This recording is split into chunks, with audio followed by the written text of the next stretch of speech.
welcome to week 8 in the CGR 4M course. Just a weekly update and some details about what's coming up. First off, been going through most of the stuff you've handed in. Things are going well. A lot of people struggled with the delineating the watershed boundary assignment. Don't get too upset about that. It's challenging. There were some sort of concepts there that might not have clicked yet. A couple of things. Remember, watershed defines the edge of all the land that drains into a single creek or lake. That being the case, it's unlikely that a watershed boundary would cross another stream or go through the middle of another lake. So you might want to consider that. Also, you know, some of you struggled with the fact that the imagery was a little bit faded out. But once again, if you download that into Word, zoom in, you can also change the brightness and contrast. There were some solutions to that problem that other people were able to find. But if in the end, you know, it just became a frustration for you, don't let it get to you. You know, there's lots of other assignments. There's no shortage of opportunities for evaluation in the course. So give it your best shot and then move on. The main thing is to be as soon as possible, if not already, to be finished the watershed management module. Things are going to change up now that we're getting into the ecosystem management. The work's going to be different. It's not going to be so much, you know, quizzes, you know, until you're sick of them. There will be some, you know, quizzes in there in terms of some of the reading material, but we're moving more towards assessment and some thinking assignments where you got to really put a bunch of different things together and come up with a single product at the end. So within the ecosystem management module, you're going to get first sub-module that you would be going back to at this point would be ECM 10, which is on biogeochemical cycles. That should be a review from the past, so I treat it as such and I move through it pretty quickly. The number 11, the next one is, the title of it is, you know, what is a forest? Which seems like a pretty basic question, but in fact a forest is something quite distinct, and it works through that.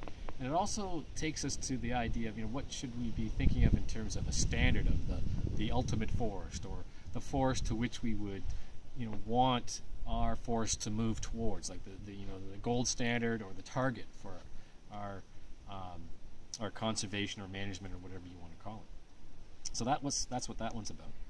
The next one is about change in forest ecosystems, because fundamentally forests and any ecosystem don't stand still. You know, they're not waiting for us to do something. They got their own agenda and they're moving on. And the two big concepts in there are succession and disturbance, both of which are natural processes, but as managers or conservationists, you know, as people living on the landscape, we mess around with those two things. So first off, understand what succession is and how it's affected by different conditions. And then what is disturbance in its relationship to succession? And what are some natural disturbances?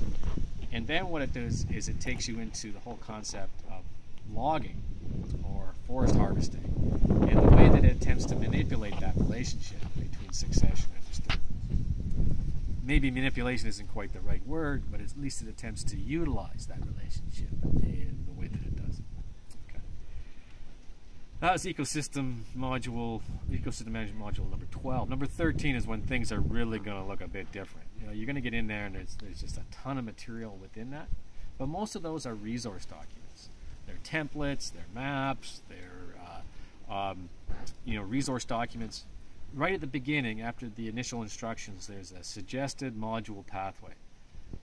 And maybe suggested is too easy a word. The highly recommended module pathway is really what it's about.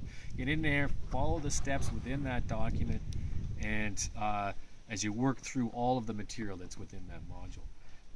My plan right now is to actually do a specific video on that module alone, a step-by-step explanation of what I mean by each of the chunks of that particular module. So look for that this week. I hope to get to it and get it posted so you can understand what's going on.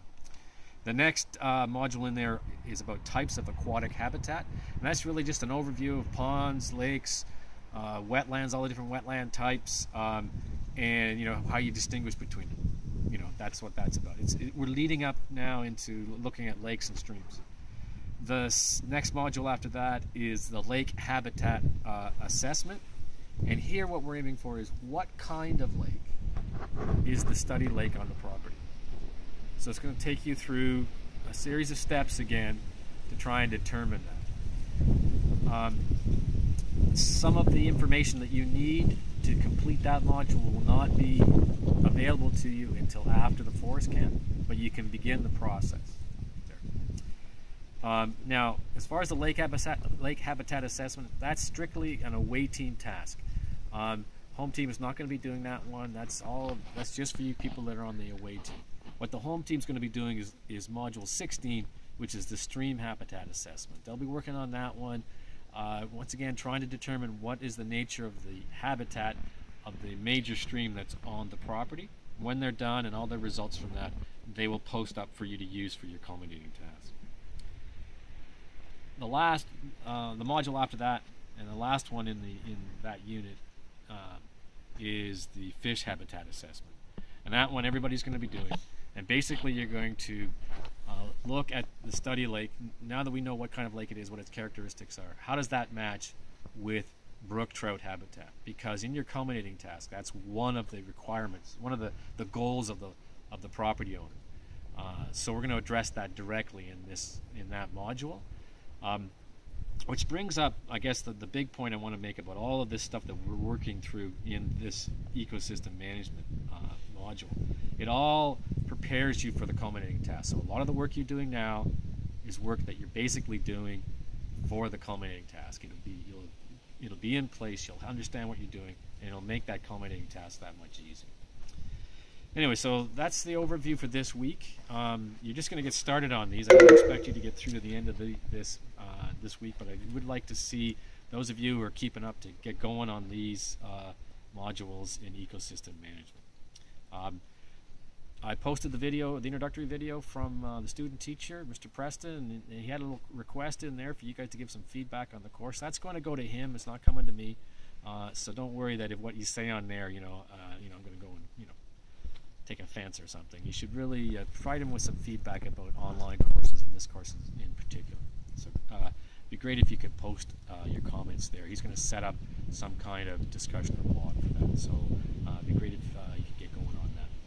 Anyways, good luck with this week. We're leading up towards the Easter weekend.